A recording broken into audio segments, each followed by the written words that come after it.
एक समय की बात है जब तीनों देवता एक साथ बैठे थे और अपनी अपनी शक्तियों का बखान कर रहे थे। ब्रह्मा जी कह रहे थे कि उनकी रचना की शक्ति सबसे अधिक है क्योंकि उन्होंने सारी सृष्टि को बनाया है। विष्णु जी कह रहे थे कि उनकी पालन की शक्ति सबसे अधिक है क्योंकि वे सारी सृष्टि की रक्षा करते हैं। महेश जी कह रहे थे कि उनकी संहार की शक्ति सबसे अधिक है क्योंकि वे सारी सृष्टि को नष्ट कर सकते हैं। लड़ाई की शुरुआत। इन तीनों देवताओं के बीच यह विवाद इतना बढ़ गया कि वे आपस में लड़ने लगे। ब्रह्मा जी ने अपनी रचना की शक्ति से एक बड़ा असुर पैदा किया जो विष्णु जी पर हमला करने लगा।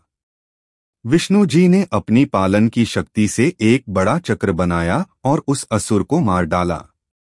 महेश जी ने अपनी संहार की शक्ति से एक बड़ा त्रिशूल बनाया और विष्णु जी पर हमला करने लगे।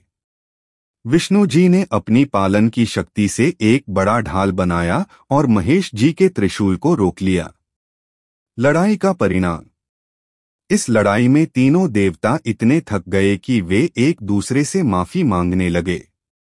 उन्होंने महसूस किया कि उनकी शक्तियां एक दूसरे के पूरक हैं और उन्हें एक साथ मिलकर काम करना चाहिए।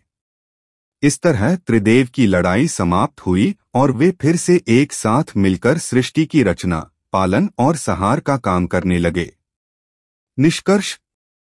इस पौराणिक कथा से हमें यह शिक्षा मिलती है कि हमें अपनी शक्तियों का अभिमान नहीं करना चाहिए और हमें एक दूसरे के साथ मिलकर काम करना चाहिए।